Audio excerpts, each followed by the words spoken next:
next 2 days for championship week. We'll be back on Monday with a special tournament update from Rick Majerus here in the ESPN Zone. Right now, stay tuned for SportsCenter up next.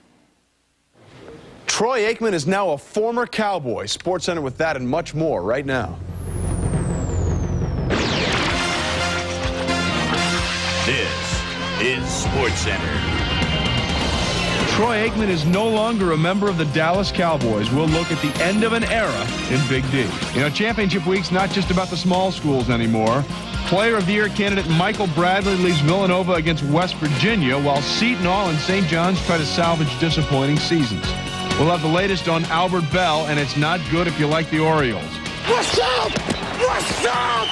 This Cowboy has decided where he'll play next season, and this injured star may return sooner than expected. The madness has started. SportsCenter, we're sane.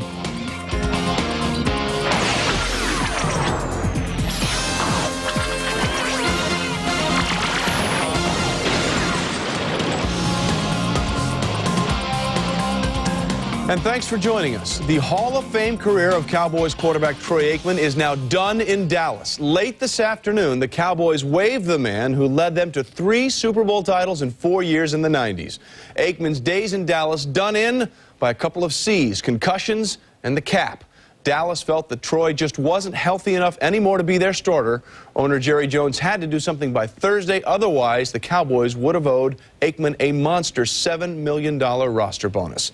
Ironically, the last play of his Cowboy career came against the Redskins when LeVar Arrington knocked him out of their November meeting with another concussion.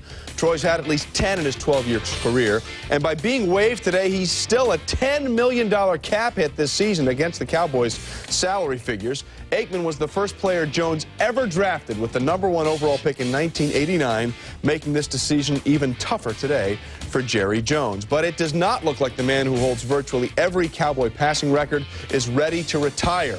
He says this was really a cap deal. Waiting till June wasn't going to help me. And Aikman also alluded to the idea of him going to play in San Diego under Norv Turner, who's their offensive coordinator now, and of course helped him bloom in Dallas. Aikman said of that, quote, "That is certainly a possibility." The Cowboys are standing by to hold a press conference that they thought was just going to be about Dexter Coakley, but now it's going to be about the end of Troy Aikman's days in Dallas. ESPN.com's John Clayton joins us now. And John, so many issues now, but let's start. Why did this have to happen today? You have late news about why this was happening today instead of Thursday or maybe on in June.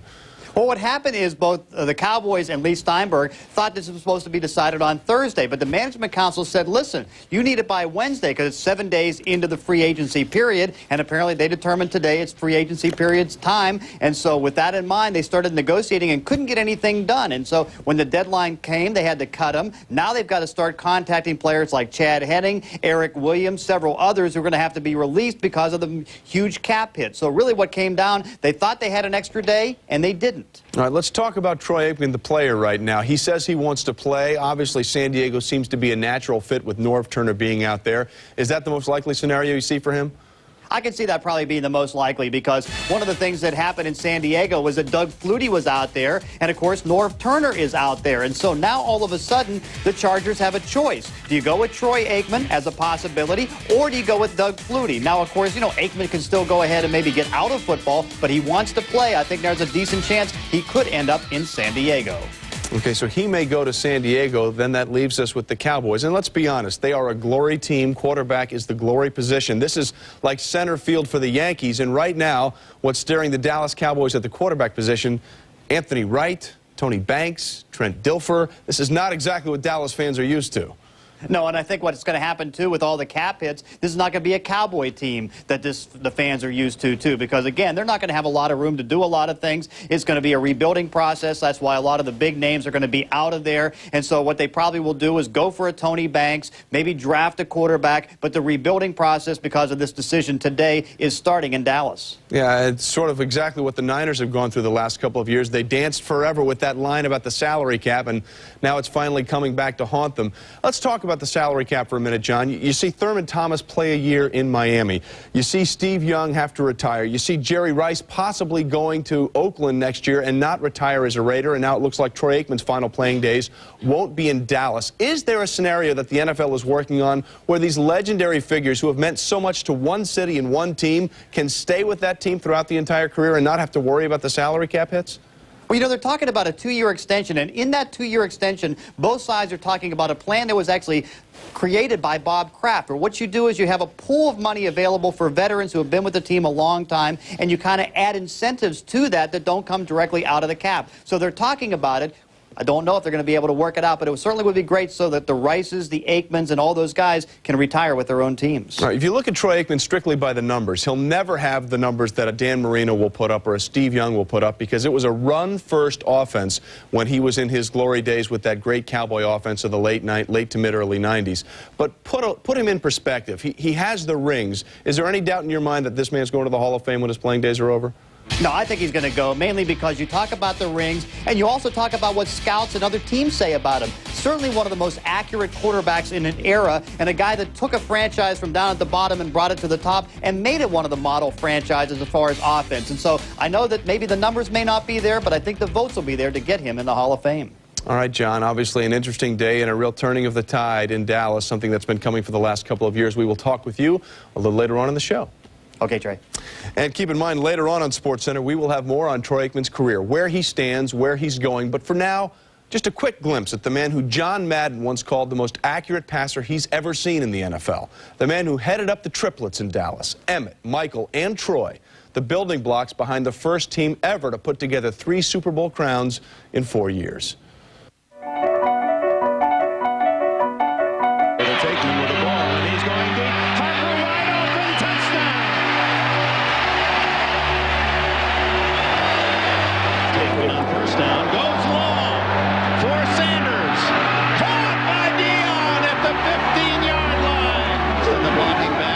Smith. Wide open, Belichick, touchdown, Dallas. Aikman looking for the strike early. He finds his man inside the 2, and the Cowboys start to celebrate. Well, he certainly has these numbers. Troy Aikman basically set every major passing record in Cowboy team history in his 12 seasons there. Most wins, passing yards, completions, touchdown passes, highest completion percentage, and of course, 3 Super Bowl titles. All right, baseball now, and baseball is now a part of Albert Belle's past and not his future. Belle walking away from the game while he can still walk, the victim of that degenerative hip condition, and he's only 34. But ESPN's Tim Kirkton says Belle's not going to retire because, unlike what every athlete ever says, this is all about the money. If Belle retired, he'd forfeit the $39 million the Orioles still owe him for the next 3 years of his deal. Instead, he'll either be released by the team or be placed on the disabled list. Either way, that guarantees Albert will get his $39 million. The timing depends on his discussions with doctors and an insurance company. So where does Albert rate? Well, his total of 1,199 RBI over the last 10 seasons ranks as the 6th highest RBI total for any 10-year span in Major League history. In fact, only Lou Gehrig, Jimmy Fox, Babe Ruth, Al Simmons, and Mel Ott, all Hall of Famers, had better 10-year stretches of producing runs. And joining us now live on SportsCenter, ESPN's Tim Kirkton. And Tim, first of all, give us the very latest on Albert Belle's condition. Well, I just got off the phone with 2 sources who both said, without a doubt, Albert's career is over. He has confirmed to the Orioles and the Union that he can just not play anymore. And 2 Oriole doctors who examined him today are expected to confirm that. From there, it's just going to be a matter of working out a settlement. And there's every indication that Albert is going to get every cent of that $39 million that he's owed, and every indication that the Orioles are going to be covered 70% of the insurance on that $39 million. And, you know, Trey, it's really hard to feel sorry for Albert Belle, but the pain here is so unbearable. They wanted him to fly to Baltimore to be examined, but he couldn't even take 2 hours on an airplane, so they flew the doctors to Florida to see him. Yeah, you're right. He's not really a sympathetic figure, but you don't like to see anybody go out limping the way he is at the age of 34. Tim, as you come to us live from the ESPN zone in Baltimore, the Orioles, the Baltimore Orioles, a symbol of stability for so many years in Major League Baseball, this team's an absolute mess right now. They don't have their best pitcher from a year ago, and now they don't have Albert. Where are they going?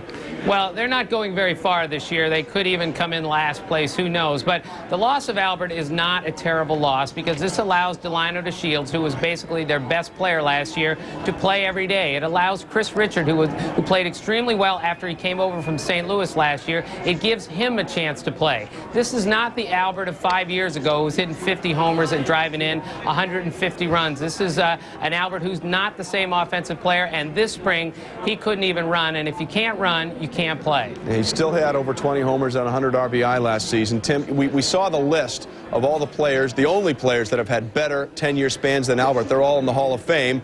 You know the discussion is out there. Will he ever make it into Cooperstown with his reputation away from the field? Well, I think he might someday, but it might be through the Veterans Committee. He is close to a Hall of Famer, but I don't think he's in. His career numbers are a little short, especially for a guy who really didn't do much for the team other than his 4 at-bats every night. And keep in mind, he played the bulk of his career during one of the greatest offensive eras in history.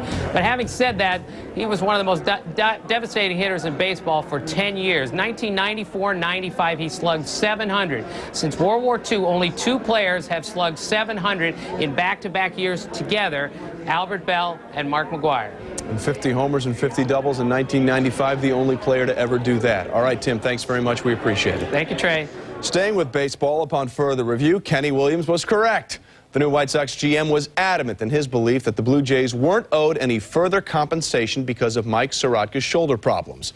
And today, Commissioner Bud Selig agreed with Kenny. The deal that sent Sorotka to the Jays and David Wells to Chicago will stand as is, which means Wells, Boomer, will be pitching for the White Sox, where he was sent in that 6-player deal that brought Sorotka and his sore shoulder to Toronto. Commissioner Selig today denied the Jays' claim for extra compensation, saying Toronto had a chance to make this trade conditional, but chose not to do so. Meanwhile, in Fort Myers, Florida, 5 words to send a chill over any Red Sox fan. Surgery is still an option. Nomar Garciaparra's wrist hasn't progressed, and right now, his being in the starting lineup come opening day doesn't look good. Nomar fitted with a new tighter cast on that wrist, and the Sox are now saying that cast will be on 2 to 3 weeks instead of 1 to 2. Now, if Nomar does need surgery to repair that split tendon, the 2-time defending AL batting champion could miss up to 2 months of the upcoming season. The Nomarless Sox taking on the Phils. First inning no score. Jason Varitek off Randy Wolf. Advantage Varitek deep to left for a 3-run homer. We did the math. The Sox go up 3-0. Later in the game, Hippolito Pichardo on the mound. Shot into shallow right center. Trot Nixon, runs in and makes the catch. Nixon would homer also. Sox going to win the game 9-8. And thanks for joining us now, and I mean us. It is Championship Week, and we are joined in studio by Mr. Championship Week. Give me 5. Dick Vitale, how are you, my friend?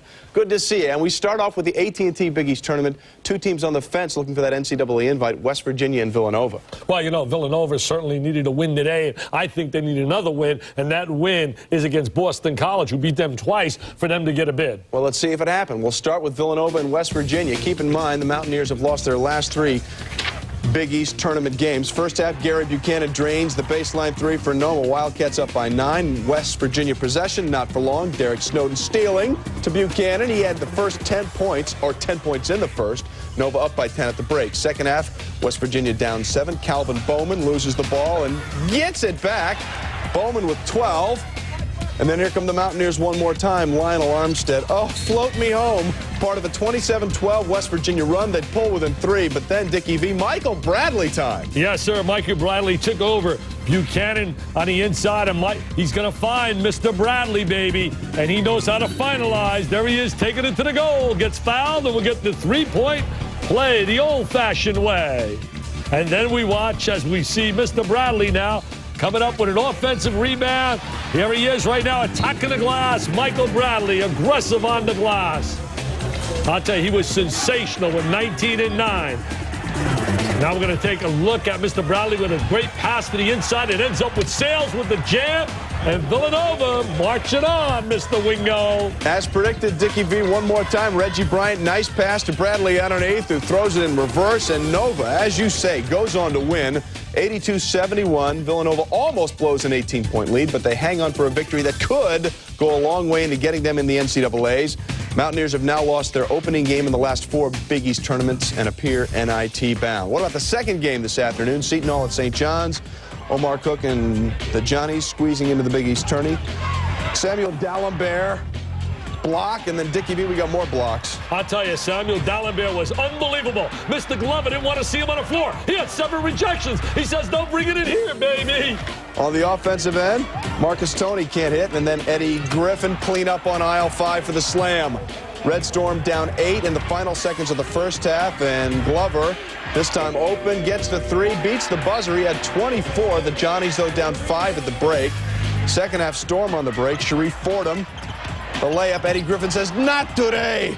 On the other end, Darius Lane drives, finds Griffin, and this time, Griffin putting it in. Hall goes up 50-41. Griffin 15 and 5 blocks, and Dickie V, St. John's fighting back. Yes, sir, here comes Glover to the goal. He's going to go to bed tonight dreaming of Mr. D'Alembert. There goes D'Alembert one more time. Sam the Magnificent with 7 rejections, a human eraser. 10 points as well as Seton Hall wins 78-66. The Red Storm now not even NIT eligible as they finish the season 14 and 15, their first losing season for Mike Jarvis in 16 seasons. Seton Hall will play second seeded Georgetown tomorrow in the quarters. Okay, let's talk quickly about Villanova. Do you think they're in now, or they got to win again? Oh, I think Villanova's got to beat Boston College. I really think they need that win, so that's a big game, and they had a tough time handling the guards of Boston College in the 2 matchups this year. And a big game tonight, UConn taking on Syracuse. The Huskies, 8-8 in conference play, 19 wins, some quality wins. Do they need to beat the Orangemen to get in? Well, it's a knockout punch, but I think they're in, Trey. I really do. I think the win over Arizona was big, Notre Dame, and the win certainly over Boston College. Big. They have a win over Providence. I say Jimmy Calhoun is in. I can hear Villanova say, well, wait a minute. We beat them twice. But you got to look at the overall record. That win over Arizona, major.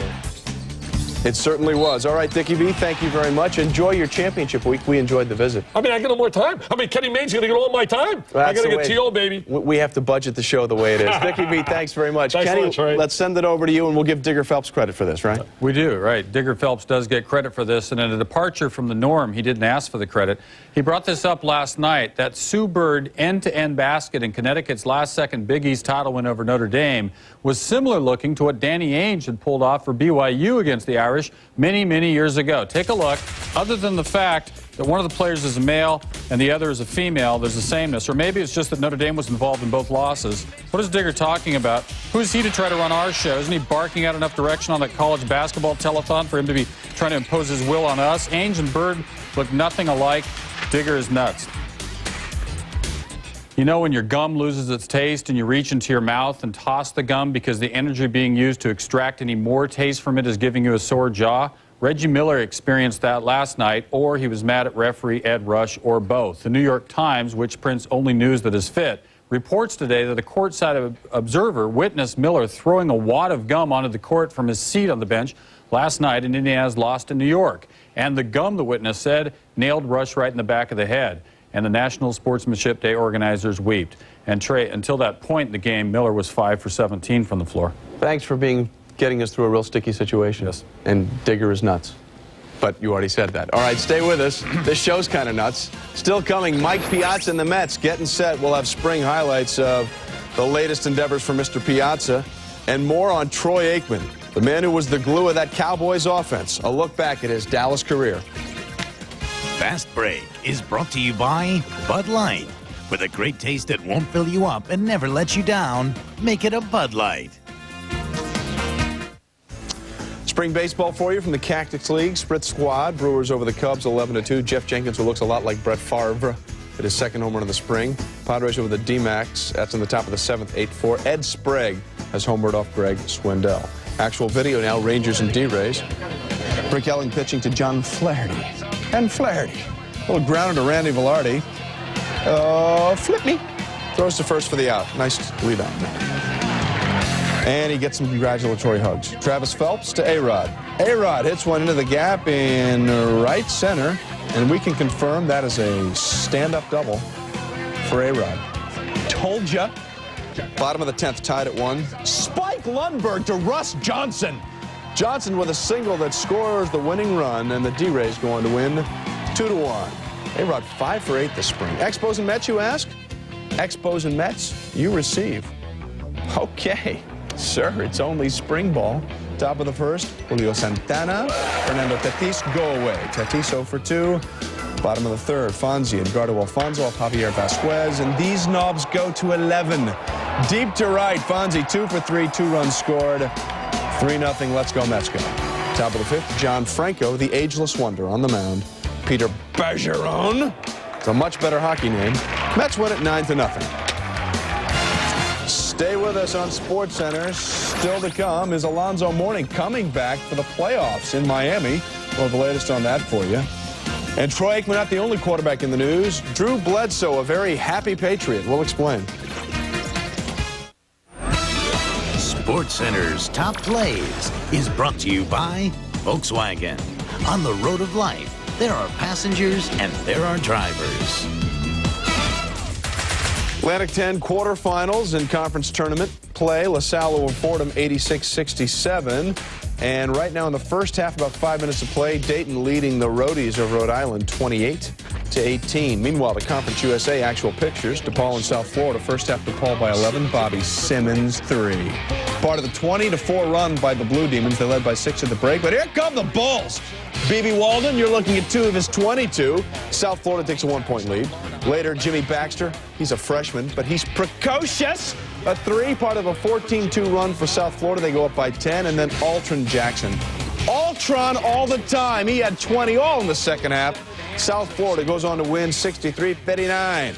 Win number 18 for the Bulls is the 5th straight loss for the Blue Demons. Next up for South Florida, number 3 Charlotte tomorrow. Stats said this was an even, close game. Each team shot 38%. Also in Louisville, Houston and the Billikens under Lorenzo Romar. They won the tournament last year, got into the NCAAs. First half, Jason Edwin drives, kicks it out to Maurice Jeffers. He had 9 first-half points.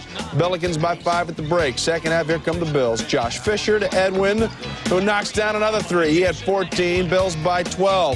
Later, second half, Bills still by 12. It's all about Maurice Jeffers. He had 20. Billikens by 14. They go on to win 78-65. St. Louis shot 51% to Houston's 40%. Jeffers also had 8 boards. The Billikens have now won 4 straight, and they face second-seeded Southern Miss in tomorrow's quarterfinals. Well, some people are just greedy. A-Rod didn't need the money, but now, Kenny, apparently he's forced out Howie Long and Terry Hatcher out of work. Not sure about that. They'll probably survive the whole thing. They're doing fine. Just so he can put away a few dollars for a rainy day, Alex Rodriguez has agreed to a 3-year contract to be a national spokesman for Radio Shack. The company is also in a 3-year deal with Major League Baseball to be the title sponsor of All-Star voting. Rodriguez should do well. Now the top plays with the big fancy animation. Number 10, Clyde Drexler had his number retired before the Blazers-Grizzlies game. So I guess he's all done playing. Rasheed Wallace teed up twice for his potty mouth. 34 tees this year. He could break his own record of 38. Lakers, Warriors, Kobe, Chula! 20, I can't read it, either 27 or 29 points. Anyway, he had a big game and some dunks. Number 8, Pacers, Knicks, Reggie Miller, the alley-oop, Jermaine O'Neal. He's extraordinarily tall. Number 7, Herbie the Husker getting into it.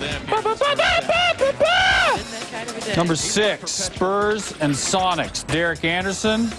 He is coming to the rack and hard. Listen. Derek Anderson playing with the greatest of ease. Yeah, number 5, Raptors and Kings, Keon Clark going well. Keon Clark, oh, he nailed left hand. What a dunk that was. He traveled. Charles Oakley reaches for some imitation butter. Number 4, downhill skateboarding from South Africa. Big, gnarly crash. They're so cute at that age. Some guy from France won. Some foreigner from France. Number 3, the Wild and the Blues. Wild down 1-0. Here's a shot, the save, where's the butt? Johnson doesn't see it, and they score from his knees. Wes Walls. And number 2, Devils, Senators, tied at 2 in the OT. Jason Arnott shot off the boards right to Patrick Elias. Devils win this thing. We look again because number 1, UConn Notre Dame, tied at 76. UConn ball, Sue Bird with it, pushing it, and going up. Little jumper wins the thing. UConn wins by 2, and the crowd was gay. Later in the show, more on Troy Aikman, a long look at his fine career.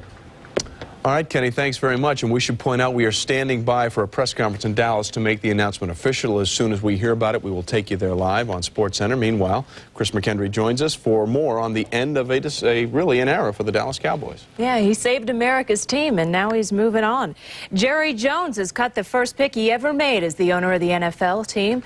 Troy Aikman, the quarterback who came to Dallas in 1989 and led the team to 3 Super Bowl titles, was waived today. The Cowboys had until tomorrow to decide if they should keep Aikman, and if they did, it would have earned a $7 million bonus, and his contract would have been extended through 2007.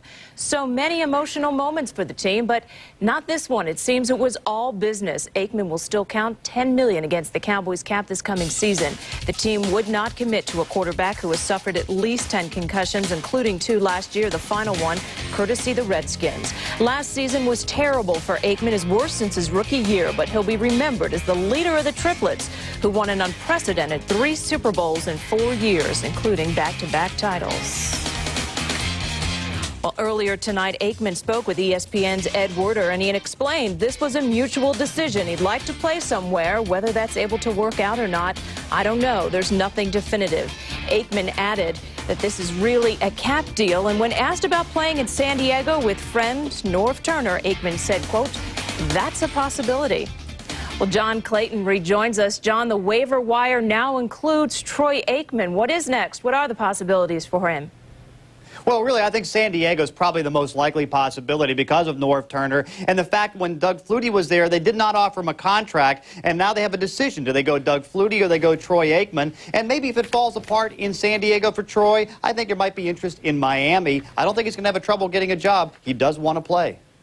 Well, he talked about not waiting around until June. He said June just doesn't work for him. That would have helped the Cowboys. Can you explain some of the ramifications here? Oh, it would have definitely helped the Cowboys because instead of taking a $10 million hit this year, they could have at least laid off about $6 million next year. And so now they're going to be so strapped under the cap because of this decision, they're going to have to cut both Chad Henning, probably Eric Williams, maybe Felipe Sparks, and maybe a couple other players just to try to get under the cap. So this was a huge decision to try to make the decision now to say, okay, Troy, it's time to go. And not to mention, they're now a quarterback short. What are the options for them?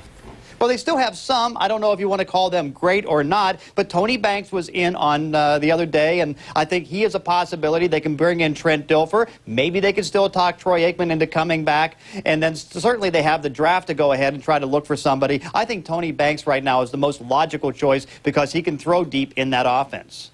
John, as we sit here and we're waiting for a PR announcement of some sort from the Cowboys, is this a nightmare for the Dallas Cowboys that Troy Aikman did not retire and instead they were left to cut him?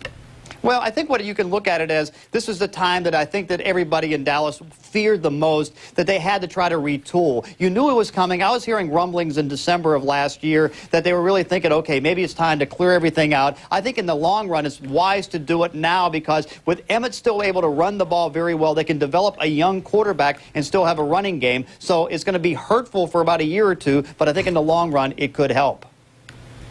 Well, John, last year we saw Steve Young take a while. He had more delays from the NFL in making a decision, and so did the team, but he eventually retired. Might Troy Aikman do that? Oh, it's very possible because I think now that he is free, this is really the first couple hours he's had this experience. And so I think he's going to talk to some broadcasting outlets to see about those possibilities, you know, maybe look into some business opportunities. And I'm sure he's going to spend some time in San Diego visiting Norv Turner and the San Diego Chargers to see about that possibility, too. So there's no hurry right now unless, for example, the Chargers want to do something with Flutie. All right, John, thanks very much. You've been a great help today. Now, the news the Cowboys were to announce today concerned linebacker Dexter Coakley. He signed a 6-year deal worth $25 million, $5.5 million signing bonus. Slightly small, but speedy Coakley, a Pro Bowler in 1999. And the Cowboys had already lost cornerback Ryan McNeil this offseason to San Diego. Well, Drew Bledsoe has taken more than his share of hits, and today he protects the team from taking the worst kind, a huge hit against the cap. The Patriots quarterback restructures his contract, saving near $4 million on the cap this year. Bledsoe's new 10-year contract extension puts him in the $100 million club with Brett Favre. Bledsoe, 10 years, $103 million. That should keep the 29-year-old in New England until he retires. Last year, the Pats 5-11, so naturally eyeing expensive free agents. Now they have the money to land them, and Bledsoe is a lifer.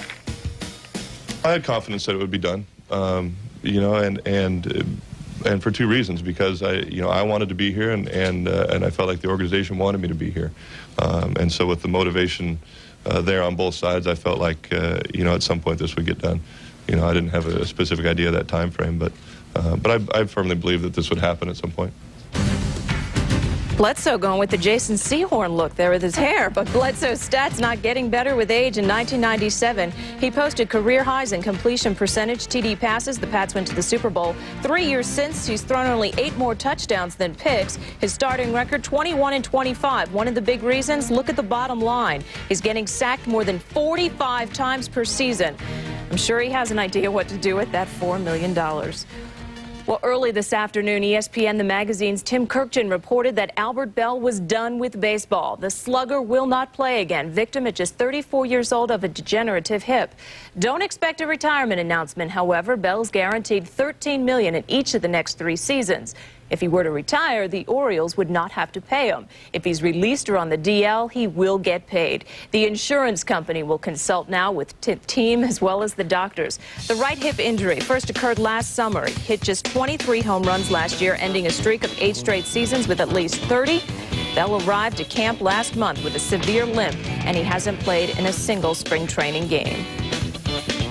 Barry Bonds, Ken Griffey Jr., arguably the players of the decade of the 90s. Dating back to 91, though, look at how Albert Belle stacks up against the duo. All 3 at batting averages around 300. Griffey led the trio with 400 home runs.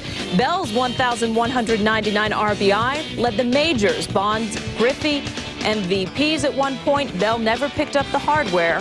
Sure to see this argument again concerning Cooperstown. Meanwhile, today, Orioles facing the Cardinals in Jupiter, Florida. Ray Langford at the plate in the bottom of the 6th. Shoots it up to left center. Melvin Mora comes on. Mora calls off Jay Gibbons, and then they miss it. It's the spring. Langford gets the hit. Essex Snead scores and ties it at 2. Bottom 7, Larry Sutton at the plate. Rips it out to right. Quentin McCracken scores. Cardinals go up 4-2. And St. Louis wins it. It was wild in the late innings. 9-8 Cardinals in 10. The team combines for 11 runs over the final 3 innings. Dustin Hermanson allowed 1 run, just 2 hits in 3 innings. Fernando Vina out for several days. Irritation near his left Achilles tendon. And Detroit beats Houston 9-4. Phil Gardner, a kidney stone attack, but the manager recovered and watched the second half of the game. The Sorotka deal stands. Commissioner Bud Selig has upheld the Chicago-Toronto 6-player trade involving David Wells and Mike Sorotka, denying Toronto's request for compensation. Sorotka is yet to pitch because of an injured left shoulder, but Selig explaining his decision, saying the Jays talked to Sorotka the day of the trade. They had opportunity to make the trade conditional, and Toronto never elected to do so. Here's the latest on Rick Pitino. Louisville Athletic Director Tom Jurich will meet with Pitino Saturday and Sunday at Pitino's South Florida home in an attempt to hammer out a preliminary deal with the Celtics coach, former Celtics coach. Jurich told ESPN.com Wednesday that he's the only one negotiating on behalf of Louisville. No financial terms have been officially discussed. And saying he's a great fit here, Jurich wants to wrap up a deal he hopes by the Final Four and admits he doesn't have a plan B. Confident man. Well, Florida's Brent Wright is making Florida go to Plan B. He's not playing in the SEC tournament in Nashville. Billy Donovan making the decision after watching Wright work out yesterday. The senior missed the last 2 games after re-injuring a fractured right foot. A decision on the NCAA tournament made early next week. The NBA has suspended a couple of players. Clippers forward Lamar Odom, Lakers forward Isaiah Rider, each for 5 games violating terms of the NBA and the Players Association anti-drug program. No further information for the reason or for that suspension will be released. In the next 5 games, the Lakers will face Toronto, Seattle, and San Antonio without Rider. Alonzo Mourning has increased his participation in heat practices. Doctors monitoring his workout with blood tests both before and after practice. Doctors thus far have sided against an early comeback. Glenn Rice's arch in his left foot almost kept him out of the game last night against the Pacers. He is in that much pain. Jeff Van Gundy says doctors have told him Rice needs a whole summer to heal. Shaquille O'Neal celebrated his birthday last night with 26 points in that victory over the Warriors, but he didn't get what he wanted. Well, at least not that we know of. Shaq said he wanted Anna Kournikova. Also in that same interview with the LA Times, Shaq admitted he needed Kobe Bryant. He said, like magic, needed Kareem, and that is a good birthday present. And there is one final note. As we told you earlier, Reggie Miller had a gum throwing incident last night, and he has been suspended 5 games by the NBA, 1 game, and fined $5,000. Well, Chris, how many times have we said it? If you want to taunt or showboat, that's fine, but when you throw the gum, you've just gone too far. Somebody could lose an eye. Absolutely. All right, Chris, thanks very much. And who knows what Shaq will want for his 30th birthday. Still coming, more on the man who picked up where Roger Staubach left off in Dallas, Troy Aikman, the man who returned the glory to the boys in Big D. Earlier today on Up Close. Those photos don't need to be, that doesn't need to be an issue today. Teresa needs to be home with her family, grieving, getting support from her friends and her family. Instead, she's having to fly to Vegas and ask us to publicly support her and not letting these autopsy photos be made public record. And I think we owe it to Dale and we owe it to Teresa to try to make that happen. I'm Gary Miller at the ESPN Zone in Anaheim. We're off the next 2 days to give way to Championship Week. We're back on Monday with Rick Majerus in one of his favorite places, a restaurant. He'll break down the field of 65, talk about the loss of good friend Al McGuire and his name cropping up in coaching rumors at UNLV. Join us Monday at 5:30 Eastern. In the Corner is brought to you by Dodge and nearly 3,000 dealers who invite you to come see what's different.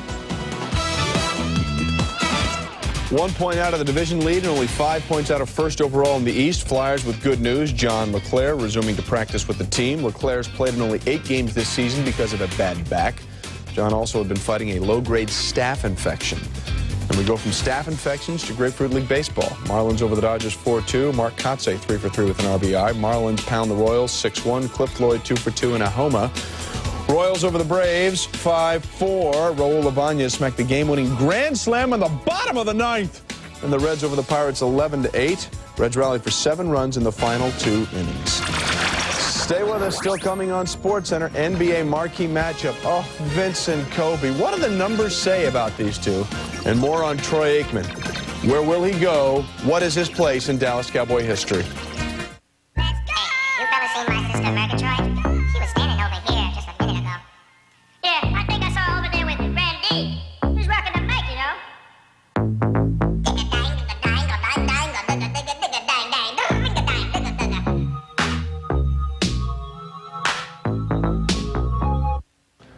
Well, the point we're driving home there, Kobe, Lakers, Vince, Raptors tonight. And considering Allen Iverson and Kobe are the NBA's top 2 leading scorers, this is going to be the 11th time Vince Carter will face either one of them in a game during his career. Iverson and Bryant have ganged up on him and won 8 of the previous 10 matchups, each owning scoring advantages over Mr. Vince. More NBA news now. The Milwaukee Journal-Sentinel reporting Bucks coach George Karl has a 2-year contract extension that includes part ownership. About 1% of a franchise worth more than $125 million. It's a pretty good 1%. Karl's deal was set to expire after next season. The extension takes him through 2003-2004, paying him about $7 million a season. Paper also says Karl could get out of the deal early if the Bucks win a championship, and they are close to winning their first division title in 15 years. Do not go anywhere. Straight ahead, Kenny Mayne with a look back at the long and winding road of Troy Aikman. From Henrietta, Oklahoma, to the heart of the Cowboys in the NFL. Women of the Big 12 tournament, Kansas and Oklahoma. Let's check them out. First half, Oklahoma out by 9, working it. Sonny Hardiman cranking a 3. Oklahoma's up 12, and then Oklahoma's Rosalind Ross.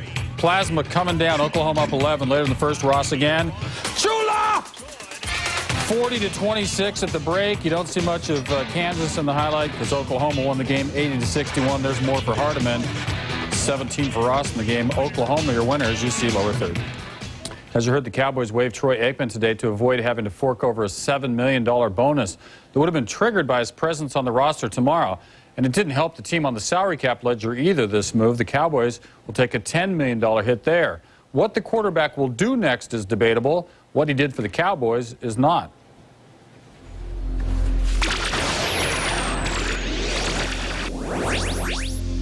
He was the lead domino that started the Cowboy dynasty rolling. Drafted as the first overall pick in 1989, Troy Aikman arrived in Dallas as the Cowboys were rebuilding. By the time he left, Aikman had steered the Cowboys to 3 Super Bowls, reclaiming their tag as America's team along the way.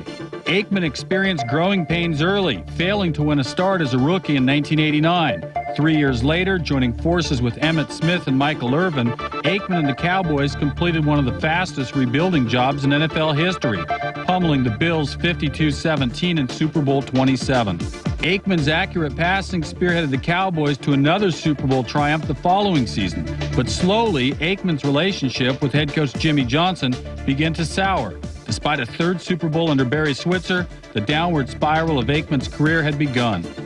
Hey, guys, that's a embarrassment out there. That's a damn embarrassment. We can't block anybody up the hour hugging the ball early. Junior League. The final years of Aikman's career in Big D paralleled that of the declining Dallas dynasty. Beginning in 1997, a series of injuries struck Aikman, most seriously several bone-rattling concussions. Following 2 early playoff exits in 1998 and 99, Aikman then struggled through his most difficult season since his first. In 2000, he was the lowest-rated starting quarterback in the NFC, throwing twice as many interceptions as touchdowns. He missed 5 games and was knocked out of 3 more. When I've had the concussions, it's been brought to my attention a lot, and it's something that I've discussed with doctors and other people, and say, hey, you know, what is best? Because my health is a concern. I mean, I certainly want to be able to leave this game and do the things that I love to do, so I try to be intelligent with my decisions and look at everything. Now the symbol of that Cowboy dynasty faces the unthinkable, finishing his career with a team that has no star on its helmet. Will you ever play with another team? No. Aikman's postseason record, one of the all-time greats in NFL history. The leader there, Bart Starr, at 9-1. All the guys on this list, up and down, a combined 15-0 in Super Bowl play. The Edge is brought to you by cold-filtered Miller Genuine Draft. Never miss a genuine opportunity. Accurate poll data on the way. Which Cowboy was it that did things to make that team so good? And here's what you're doing after we go off the air. You're watching Pittsburgh and Miami playing the first round of the Big East tournament. We will make other life decisions for you as the week goes along. And time for your answers to our ESPN.com question pertaining to the end of Troy Aikman's career in Dallas. Was he the man most responsible for their 3 Super Bowl titles in the 90s? Survey says no. Emmitt Smith with almost 37% of the vote. Jimmy Johnson second. Aikman third. Little love for the playmaker. Herschel Walker got some respect for what he did. Back with late news. SportsCenter is brought to you by Bud Light. For the great taste that won't fill you up and never let you down, make it a Bud Light. Well, it has been an interesting day here at SportsCenter, and for a tidy bow on this entire package, Chris McHenry to sum it all up. Well, yeah, Troy Aikman's been waived by the Dallas Cowboys. That about sums it up. And the Cowboys had scheduled a press conference, and it is up in the air at this moment. The team expected to talk at 5 Eastern concerning the signing of Dexter Coakley. But shortly before 5, the news of Troy Aikman's release broke. ESPN News will have that live just as soon as it happens. And quietly, Pedro Martinez had his first outing of the spring. He threw 49 pitches in his simulated game against minor leaguers, happy with his fastball and his curve, and felt he could have gone a little longer. So I guess the Red Sox are batting about 500 on the day. Yeah, Nomar could be gone, but Pedro looks good. All right, Chris, thanks very much. A very busy day. Up next, the AT&T Big East Tournament, Pittsburgh and Miami, RPM tonight on the Deuce. We'll see you later.